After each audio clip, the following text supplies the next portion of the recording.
2 Corinthians 5:17. 2 Corinthians 5:17. New Year, new life. Di ba? Bagong taon, bagong buhay. Bagong taon ay magbagong buhay.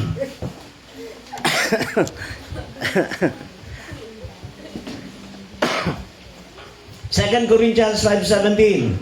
Therefore, if any man and woman be in Christ, he is a new creation. All things are passed away, and behold, two things are becoming new.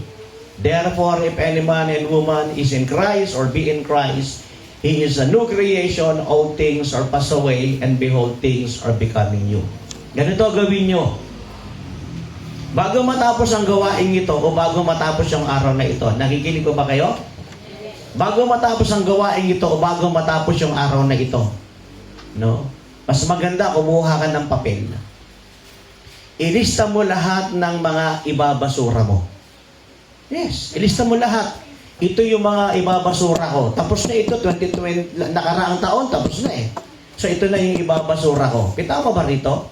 Ilista mo lahat ng mga ibabasura mo. No? Oh. Kahapon ba yun? Kahapon.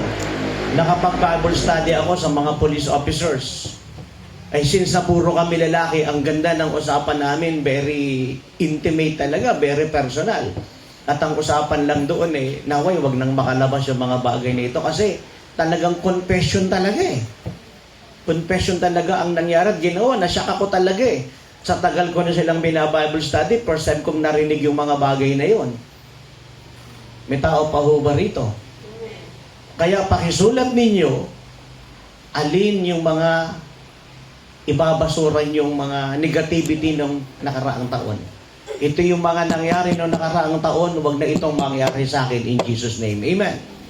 Ito yung masasamang ugali, masamang pagkatao ko nung unang panahon. May tao pa ba rito? So binabasura ko na ito. Amen po ba? Anong sumasagot? So write it down. So, ano-ano yung mga ibabasura mo? Negativity, mga pangyayari na naganap na dapat nang ibasura at hindi na dapat mangyari, mga ugalit, mga pagkatao, mga maling ginawa, mga kasalanan na ginawa na ng nagdaang taon. May tao pa ba? Isulat mo at ibasura mo, mga aral, sunugin mo eh.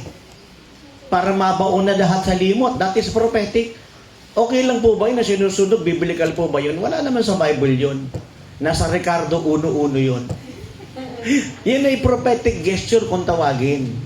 Prophetic gesture ang tawag doon. May tao pa ho ba rito? Yun. So pangalawa, kumuha ka uli ng papel. Ito naman ang gusto ko ngayong taong ito. Yan. Na mangyari, no? Huwag mo na isama yung binasura mo dyan, ha? Binasura mo na nga, isasama mo pa. Ex na nga yun eh. Babalikan mo pa. Oh, may tao pa ho ba rito? So isulat mo, ito yung mga gusto kong mangyari ngayong taong ito. At ito na rin yung mga ugaling gagawin ko nung ngayong taong ito. Naunawaan ninyo ako? Walang matutulog ha? Yung mga matutulog, baka tuluyan na kayong makatulog. Mahirap pag natutulog kayo sa gawain ng Diyos, baka patulugin na kayo ng Diyos ang tuloy-tuloy. Ang hirap doon. No? Naunawaan po ba natin? So yun ha, isang papel, isulat mo lahat ng mga negative na nangyari, ayaw mo na yon. Lahat ng masasamang ugali, ayaw mo na yon. Dito naman tayo, isang papel naman, lahat ng mga magagandang pangarap, ilista mo. O lahat ng mga gusto mo nang gawin sa buhay mo, mangyari na. Amen po ba? So yun, may tao pa ho ba rito?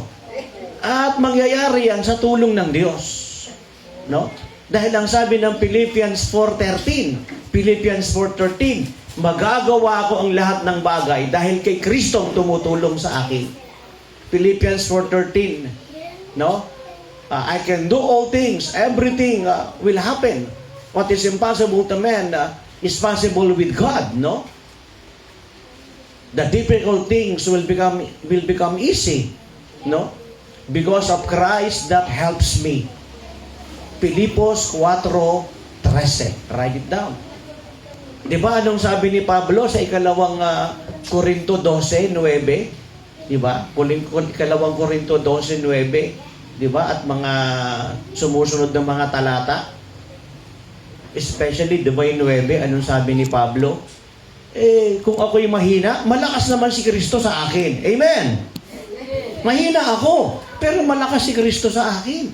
Ibig sabihin, si Kristo ang gumagawa para sa akin. Amen! Ay, gusto niyong palakpakan si Lord?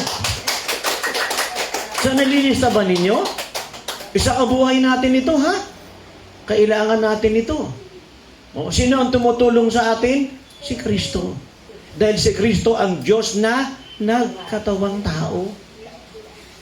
Kaya nga ang marami nagsiselebrate ng birthday ni Jesus ngayong December, no, nakalipas sa December, kasi naniniwala silang may Savior di ba? May tagapagligtas si Kristo. Oh, kung walang Savior, walang Kristo. Si Kristo ang Diyos na nagkatawang tao. Siya ang namatay sa krus ng Kalbaryo na nagsabing, ako ang daan, ang buhay at ang katotohanan, walang makaparoroon sa Ama kundi sa pamamagitan ko. No? John 14:6, Acts 4:12, tanging pangalang ibinigay ng Diyos para tayong maligtas. Amen po ba? Ayun yun. So sino ang magbabago sa atin? Si Kristo. Sino ang tutulong sa atin? Si Kristo. Sino ang magpapalimot sa atin at magbubura ng mga nakaraang nakalipas sa pangapangit? Si Kristo. Sino ang magpapaganda ng ating buhay, ng ating pagkatao, ng ating future? Si Kristo. Si Kristo. Kaya tandaan natin ang kailangan natin ng Panginoong Jesucristo. At umasa tayo ngayong taong ito na higit pa ang gagawin ng Diyos. Ngayon kung sila hindi gumagawa, papayaan mo sila. Nakakalungkot lang talaga. Malulungkot ka. Pero papayaan mo lang sila. At pag nakita nila, pinaway ka, soaring high ka, kapag nakita nila yan, gagaya sila sa'yo. Sapagkat nakita nila, and away ka, and soaring high ka. May tao pa ho ba rito, level up ka ng level up ka, so gagaya sa'yo yan. May tao pa ho ba rito? So, gawin natin to, ha? Mamaya, maaring wala kayong dalang papel ngayon, mamayang gabi. Kumuha na kayo ng papel. Huwag nyo na ipakita kahit kanino. Pati yung mga taong ibabasura nyo na, ilagay niyo yung mga pangalan nila. Patawarin mo, pero basura ko na to. Oh, may tao pa ho ba rito? Yes. Minsan may mga taong kailangan mo nang limutin Nagpapatawad ka, pero lilimutin mo na sila. Kasi hindi sila tamang tao Hindi sila kailangan maglinger sa mind mo, sa heart mo. Hindi sila dapat manatili sa heart mo, sa mind mo. No? May tao pa ho ba rito? Mahal mo sila, pinatawad mo sila, pero hindi sila kailangan maglinger dito. Hindi sila pwedeng mag-dwell sa heart natin. Amen. Ang higit na dapat mag-dwell, maglinger dito, yung Diyos. At yung mga taong alam na alam nating minamahal tayo, tinutulungan tayo, at sinusuportahan tayo. Amen. At hindi yung dumarating lang para dahil may okasyon at manghihingi ng regalo.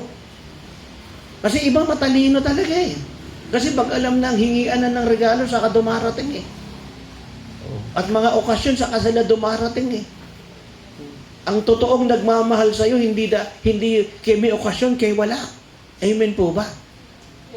Kay may pangangailangan, kay wala. Nariyan sila. At ako hindi ko tinataas ang sarili ko. Ako'y 62 na rin sa panahong ito. Going 63. Because I was born 1963, May 16, 1963. Pero ang panandalangin ko at pagluhod ko sa inyo ay nagpapatuloy po yan. Wala pong tigil yan. May tao pa ho ba rito? Alam ng Diyos yan.